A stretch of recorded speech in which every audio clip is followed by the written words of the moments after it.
Vedare tinokuchingamidzai zvekare kune chimwe chirongwa pano paZim Facebook Secrets and Confessions. Tadzoka zvekare nemamwe mamessages. Rekedzai tibva tapinda mumamessages edu atadzoka takakubatirai. Message yedu yekutanga yakamira sekudai so. Hanzi makadi zvenyu mukoma, ndinokumbirawo kuti munge muchindiposterawo nyaya yangu makavikawo chitupa changu. Ndauyawo panapa ndiine confession yangu iyo yandiinayo. Da kungokuudzaiwo kuromba kwangu kwandakaita uye zvekare nemhiko dzangu dzandakanzi ndinofanira kuti ndinge ndichizotevedzera. Chii chakanakira kuromba uye zvakashata here kuti unge uchinzi wakaromba kana kuti hauna maadvantages nemadisadvantages, but zvinobva kune uyo wacho anenge akaromba kuti uri munhu akaita sei, nekuti chandakadzidzawo pane vose avo vandinowirirana navo vakaromba, nekuti kazhinji kacho kana wakaromba unogumisidzirawo wava kuwirirana nevanhu vakaromba, muchingopanana mabusinesses paya paunoenda kun'anga kana kuri kunzi zvinhu zvako zvinenge zvava kusafamba zvakanaka, unoendawo uchinosanganawo nevamwewo vanenge vakaromba mobva matanga kuwirirana. Saka munogumisidzira mava vanhu vanenge vachingosangana chaunga chevanhu vanenge vakaromba musina chimwe zvekare chamunenge muchimbotaura kunze kwehurombwa hwenyu nekutadzwa kwose kwamunenge makaitwa naMwari apo pamainge muchiri varombo muchitambudzika mabusinesses enyu asingafambi zvakanaka. Saka kuzouyawo panapa dzimwe nguva muchiona munhu achiti ndauya pano kuzoreurura, anenge achitozamawo kuti ange achimborohwawo nemhepo, zvifresh air chaizvo. Dzimwe nguva ndo zvinenge zvichingodawo munhu kuti angonzwawo maopinion evamwe vanhu. Ininiwo kuromba kwangu kwandakaita mainge muri mugore ra2017. Gore ra2017 handifi ndakarikanganwa, igore rakandirwadza, zvinhu zvainge zvakandiomera kusvika palevel rekupedzisira. Ndikangoti zvakatanga muri mugore ra2016, ndakaroora madhamu zvakanaka mugore ra2016. Muone zvenyu vamwe vakatoti ko iwe wai wasarudza kuti unge uchiroora mudzimai wako muSouth Africa, watadza here kuti unge uchiuya naye kuno, then tobva tazokuperekedza toenda newe wonoroora munhu wako mune zvakanaka. But ndakaona sekunge kwainge kuri kugona, uye zvekare nekuda kwekuti ainge aine hama dzake dzakawanda dzainge dziri munomu muSouth Africa, ndikabva ndasarudza kuti zvainge zviri nani kuti ndige ndichingoroorera muno, because ivo vainge vakati kana mukwasha wafunga kuroora chitoziva kutoti tinenge tichitofanira kutoti tinge tichienda tose. Zvino nemari yatainge tiinayo ndakazogara pasi namadhamu ndikabva ndati nhai madhamu, chiri nani ndechipi kuti sezvo ivo vanatsano vose vari muno madzitete, ndingangoti village rose riri muno muSouth Africa, saka zvinenge zviri nani kuti tingoita kafunction yacho muno muSouth Africa rather than kuti ndinge ndichizotsvaka mari kuti haya kana makombi maviri, because kombi imwe chete neuwandu hwavo havatokwani. Takagara pasi tikaweka tikaona kuti zvainge zviri nani kuti tinge tichingozviitira muno muSouth Africa. Takataura navo vakabva vazosvitsa shoko kuZimbabwe, vainge vari kuZimbabwe vakabvumiranawo nazvo vakati zvainge zvichiita. Ndipo apo patakabva tachizotanga kuronga, then ndokubva ndachizonoroora. Mukomana acho ndakaroorwawo mune zvakanaka nemudzimai, tikatanga kugarisana mune zvakanaka. Handizivi kuti why akazongotanga kungochita just like that. Pandakatanga kuona kuti mukadzi wangu ari kuchita, I did not want to believe it, because ndakaona message yakatumidzirwa neimwe best friend yangu, but message iyi mukoma yange yakangonzi kowarara here. Then ndakati ndamubvunza kuti ko iwewe Thomas anokukubvunza kuti kowarara here pakai, ndokubva atora phone akabva adelete akati zvimwe kuda maybe anga achida kukutexterai, because taiwanzokuisa maprofile picture anenge akafanana. Ndakabvunzawo Thomas friend yangu, bvawo ipapo ainge ava kungoitawo low neni. Saka vanhu vakatomboitaura nyaya iyoyo mulocation matainge tichigara kuti munhu wako uyu anenge ava kusafamba zvakanaka. Ndokubva ndachizotorana nemudzimai wangu ndichiti zvimwe kuda kana tikambobva mulocation, sezvo tose tainge tichishanda pasame plaza, iye ainge ari musikana webasa, ininiwo ndainge ndichishanda mugarden, painge pakangoitawo paplot murungu wepo ainge asingaiti zvekurima. Ndikati kana tikanogara kupurazi remurungu tinenge tingori tega, pane patingazonetsana here tiri tega tingori vaviri. Hei, kana mukadzi afunga kukuhurira, anongotanga tunyaya. Nerimwe zuva takapinda mutown, yainge iri weekend, saka taiwanzo kuti after 2 weeks toenda mutown tobva tinotenga tugrocery twedu, sezvo tainge tisina fridge, taitoisa chisero mufriji yemurungu, saka taisakwanisa kutenga chisero chinenge chakawanda. Saka after 2 weeks fortnight painopera tobva taendawo mutown, tobva tanotengawo zvekudya. Takazoti tiri mutown muya taitova tiri mune kamwe kabuchari, tiri busy paya tichitotsvaka nyama, zvose zvainge zviripo. All of a sudden ndipo paakangorakidza kuti ainge atongogumbuka. Ndikamubvunza kuti ko wagogumbukei? Akabva anditi wai watarisa mukadzi uyo nekona reziso.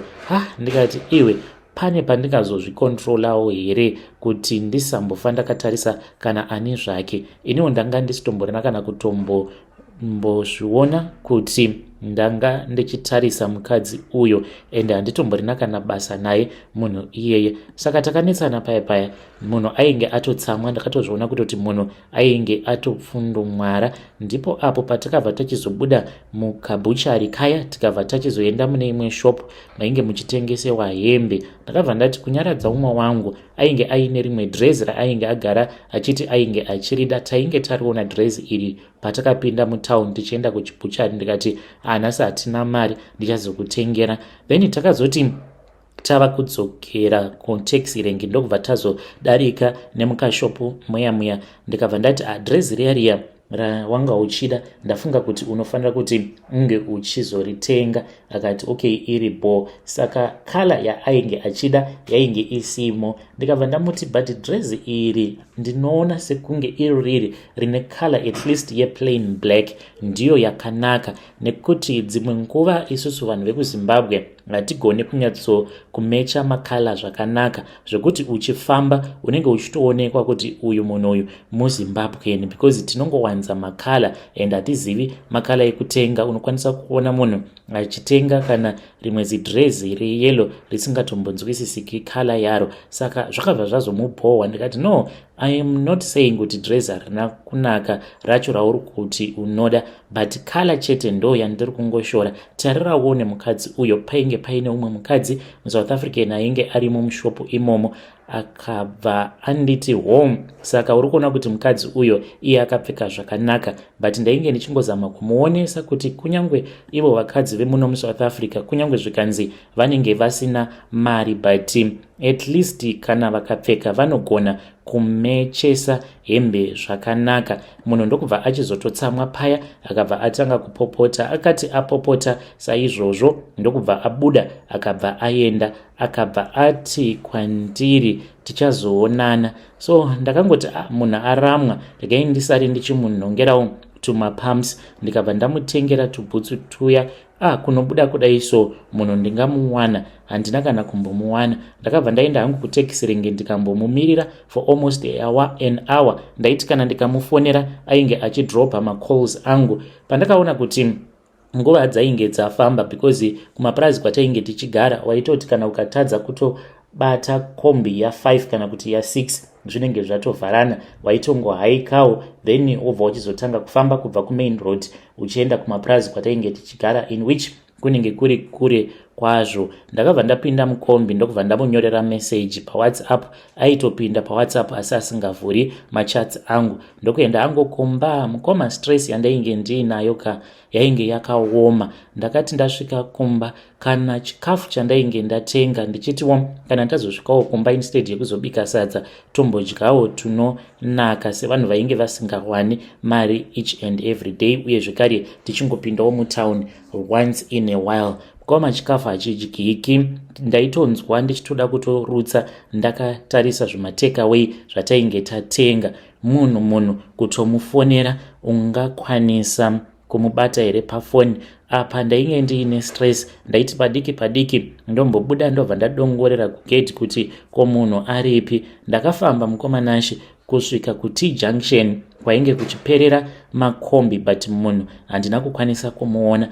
Ndakazongoti Mwari ndimi henyu munoziva. Ndikabva ndachizodzokera hangu kumba ndokubva ndarara. It was somewhere kuma past 11 munhu ndipo paakanoka, and haana kunoka zvezve zvainge zviine respect mukati, aitorova door nechibhakera. Ndikabva ndati ko kwakanaka here, uri kubvepi? Akabva anditi ndashaya mataxi saka ndazofamba netsoka. Vhura door. Apa aitotaura zvezviya zvechirafu rafu. Takabva tatanga kutukana paya. Then tichitukana kudaro akabva ati ndoda kuenda kunozviuraya. Ndikabva ndangokinurawo door. Ndakati ndakinura door ndobva ndapinda mumachira ndikabva ndarara. Ndikati at least munhu zviri nani kuti angopinda hake mumba, kana paine zvatoitika. There is nothing that I can do. Ndainge ndichiti mangwana acho ndainge ndichazofonera vatete vake, then tobva tachizoonesa nawo kubvawo ipapo kuti tozvifambisa sei, because hakuna mukadzi anganzi asiyirwa nemurume wake mutown ozosvika pamba kuma past 11 aita kuganza achitaura zvaainge achinzwa kuda. Ndakaramba zvangu ndakangonyarara ndakarara pamubhedha. Akabva achizobuda panze, kwava kudzoka akazadza mabhaketi maviri nemvura, kwava kuti kupu achindidira mvura iya. Ndokubva tatanga kunetsana. Takanetsana usiku hwose. Mangwana acho Maxeni akamukira Maxeni seni kwava kutanga kurongedza achiti iye ainge ava kuda kuenda. Handina hangu kumbomutsivisa. Ndokubva atora munaki rake akabva aenda. Ndikangoti after about 40 to 45 minutes ndipo apo pakazosvika dzimwe hanzvadzi dzake nemotikari, vakabva vachizotanga kurongedza, vakabva vatora zvimwe zvose zvainge zviri mumba. Ndikasiiwa ndisina kana chandainge ndiinacho. Pain yandakanzwa musi iwoyo, it was just too much. Ndipo pandakatanga kungofunga kuti Mwari kana mandirasa zviri nani hangu kuti ndinge ndichitsvakawo mishonga yekuti ndinge ndichipfuma, nekuti ndainge ndatoona kuti unge uchinzi uri munhu asina mari chitori chivi pamberi paMwari. So that was when I decided kuti it was far much better kuti ndinge ndichingoromba zvangu. So ndakabva ndachizotanga kutsvaka, ndaitotsvaka paFacebook, but ndainge ndisitomborina kana tarisiro zvachose kuti ndinokwanisa kuzoromba through Facebook, but ndichitarisa paFacebook kudaro ndipo pandakabva ndachizosangana neimwe n'anga, but yainge yakangoisawo post. Ndokubva ndaenda kuinbox, aitoshandisa ghost account murume iyeye. Takatanga kutaura, akabva anditi kuromba hakusi easy, nekuti mukunoromba kwaunenge uchiita pane mhiko idzo dzaunenge uchifanira kuti unge uchizotevedzera, but mhiko idzodzo imhiko dzinoti netsei, nekuti kana ukatadza kudzitevedzera mhiko idzi zvinhu zvako hazvizombofi zvakakufambira. Saka zviri kwauri kuti unozvikwanisa here kana kuti kwete hauzvikwanisi. Akabva andibvunza kuti mari ndaikwanisa kuwana mari. Ndakamuudza kuti mari yandaikwanisa it was at least 200. Vakanditi 200 US yainge iri shoma. Ndakazoenda ndikanotaura nemurungu ndikamunyepera kuti ndainge ndichida kugadzirisa passport yangu. Saka akabva achizondipa mari ye3 months. Ainge ari munhu ainge achindinzwisisa plus nezvose zvainge zvakaitika. Akazoti ndainge ndifanira kuti ndinge ndichimbova in an environment where I will be stressed free. Akanditi kana zvazoita obva wachizodzoka zvako kuno kubasa. I'm not going to look for someone anenge ari permanent. Painge paino mumwe mudhara uyo aimbopota achiuya achizokata loan uye zvekare nekungoita temporary tumabasa.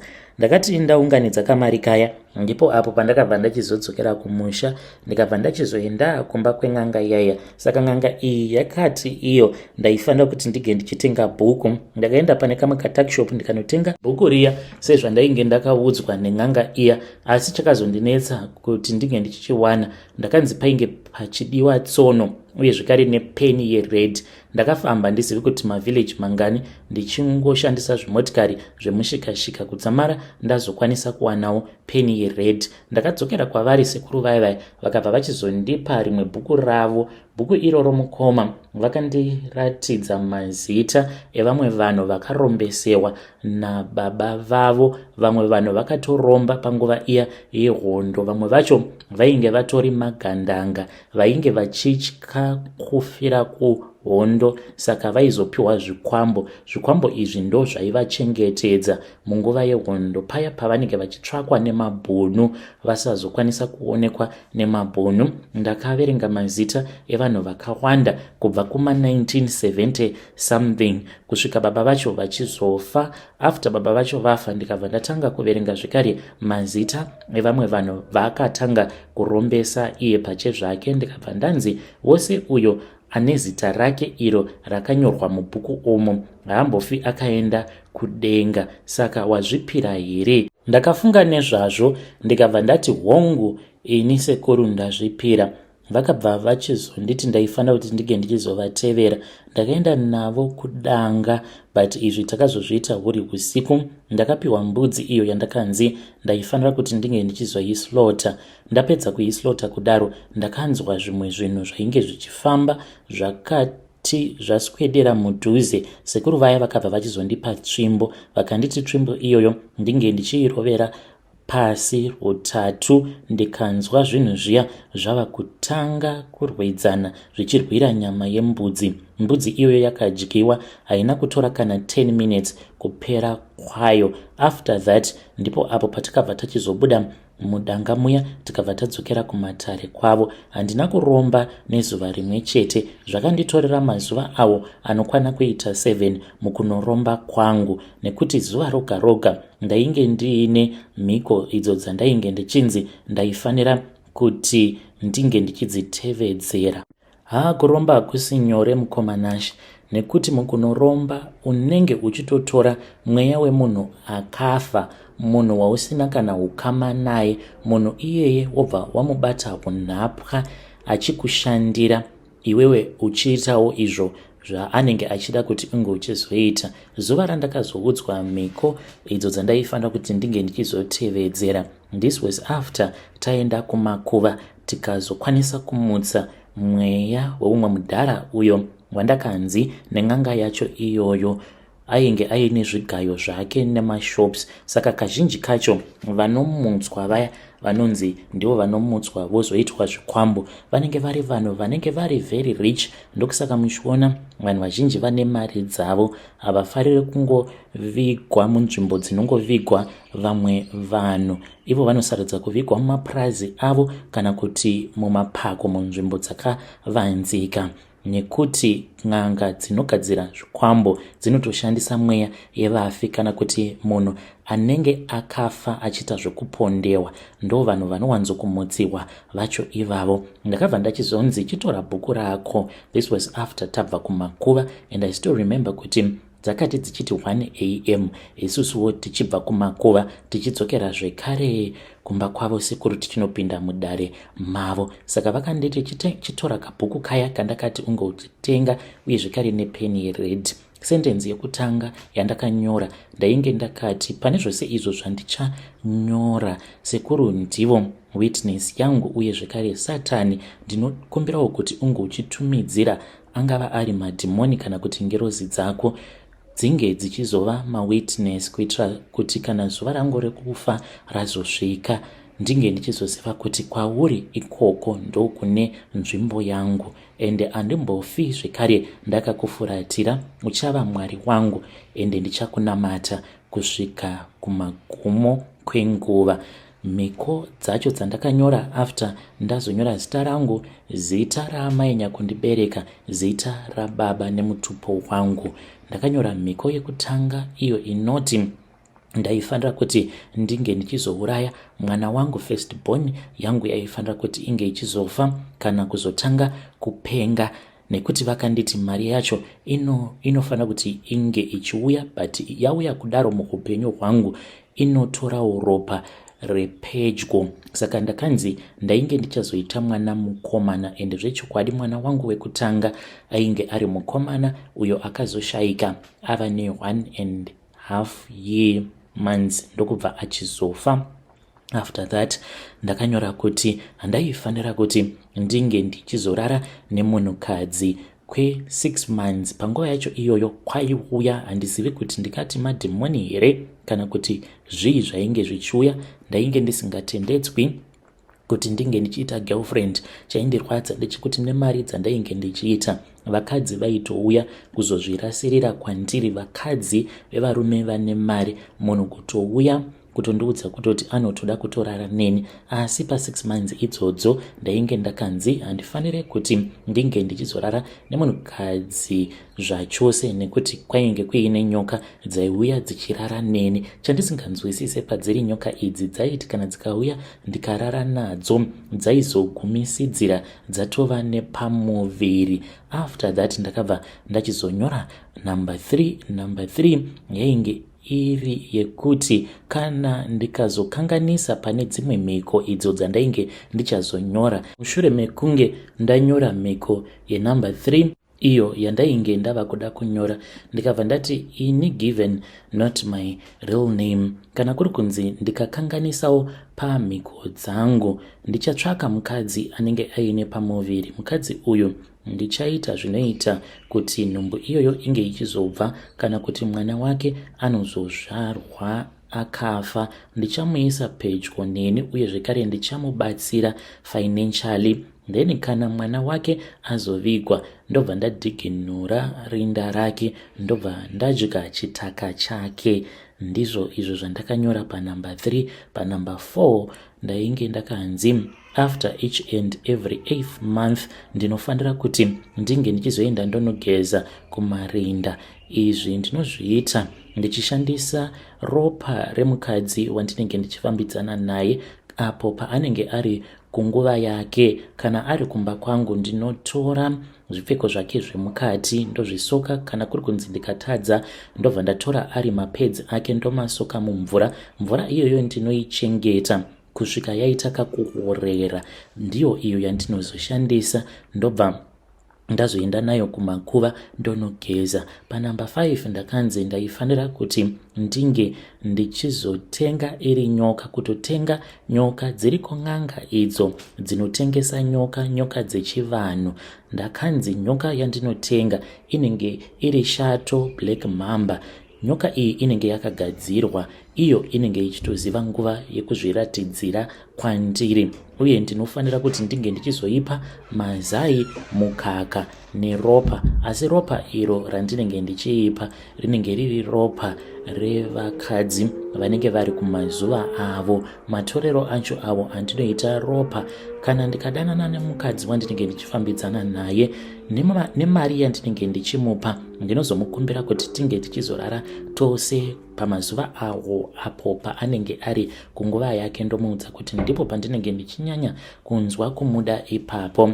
Pandinenge ndivete naye kudaro ndipo apo pandinenge ndichitora iro ropa rake ndichinoripa kwairi nyoka iyi. Ndakabva ndanzi mushure kwemakore 3 mumhuri munofanira kuwana munhu anorwara, zvekurwara zvekuti anotomboiswa kana paoxygen. Kana ndikakwanisawo ndinokwanisa kurwarisa ari mutorwa, asi ipapo ndakanzi zvinenge zviine njodzi, nekuti kana iyeye munhu wacho wandinenge ndarwarisa asina ukama neni, ukama hweropa, inenge yatova ngozi. Zvichireva izvo kuti panenge pava kuzodiwa kuti ndige ndichizoita mamwe masacrifice zvekare. Ndakabva ndanzi handitotendedzwi zvachose kuti ndige ndichibatsira varombo, kunyangwe vanhu vanondishandira ndinovashandisa dzimwe nguva kutovashandisa mahara ndisingavapi mari. Ndakanzi handifaniri kuti ndige ndichinzwira munhu tsitsi, munhu anotambura. Ndikaona munhu anenge achitambura ndinofanira kutowedzera mukunotambura kwake kwaanenge achiita, ende kana ndikapa munhu mari ndinongotendedzwa kungomupa mari inenge yakatoiswa chituko nechekare. Ndakanzi zvekare kana ndikakanganisa dzimwe mhiko ndinofanira kuti ndinge ndichitsvaka n'anga inondibatsira, asi n'anga iyi mukunondibatsira kwayo kwainenge ichiita ndinofanira kuzoti ndige ndichizorara nechitunha. After that ndakanzi handitendedzwi kuti ndinge ndichida munhukadzi, like ndinokwanisa kudanana nemunhukadzi but zvisina rudo mukati. Ndinodanana nemunhukadzi uyo wandinenge ndichida kungoshandisa panguva yacho iyoyo. In short, I cannot love a woman. Ndidzo mhiko dzangu idzodzo dzandakanzi ndinge ndichizonyora. Mushure mekunge ndanyora mhiko idzodzo, kabhuku kaya kakambosara kwavari sekuru ivavo vakazondipa havo kabhuku kaya ndokubva ndachizodzokera kumusha. Ndakadzokera kumusha ndainge ndiine hoko idzo dzandakanzi ndinge ndichiroverera payadhi pamuchembere. Ndakadziroverera hoko idzi pari pakati pawo usiku. Mushure mekunge ndadziroverera hoko idzodzo ndikambobva pamba ndikati ndava kumboenda kunoita zvechikorokoza, nekuti pandainge ndichazotanga kuita mari vanhu vaifanira kuti vange vachizoti asi mukomana paakaenda kuchikorokoza ndo paakabva achizoita mari ikoko. Izvo kwainge kusina kana chainge chichimbobudako ikoko. Amai vangu vakazotanga kurwara. Mushure mekunge amai varwara ndokubva vachizoshayika. Dzimwe nguva ndaitoti takatogara, ndaiti kana ndikangotarisa kofini raamai kunyanya apo vamufundisi pavainge vava kuparidza, ndaitonzwa ndichida kutosvima misodzi, nekuti hanzvadzi dzangu machemero adzainge dzoita zvainge zvondidzimba mwoyo, ndichiti ko vanombozviziva here kuti ndine hangu ndakauraya. Nepose apo painge pachiimbwa mamwe masongs aya akaita sana ndimi makauraya asi hazvina mhosva, ndainzwa mwoyo wangu uchirwadziwa ndichiti zvimwe kuda vanhu vanotozviziva kuti ndini ndakauraya. Mukomana shamai takazovavika. Mushure mekunge tavaviga, hoko dziya idzo dzandainge ndakacherera pachivanze ndakabva ndachizodzifukunura, ndokubva ndaenda ndikabva ndanodziroverera hoko idzi paguva raamai. Kusvika pari nhasi hoko idzodzo ndo dzakabata mweya wavo, havakwanise kuti vange vachiuya kuzorwidzana neni kunyange vachizviziva kuti ndini ndakavauraya, but vanopedzwa simba nadzo hoko idzodzo. Hama dzavo kunyange zvikanzi dzinenge dzafamba dzikaenda kure kwakaita sekupi, ivo havakwanisi kudaidzwa vachizozvipindurira kuti vakazorora murugare here kana kuti kwete.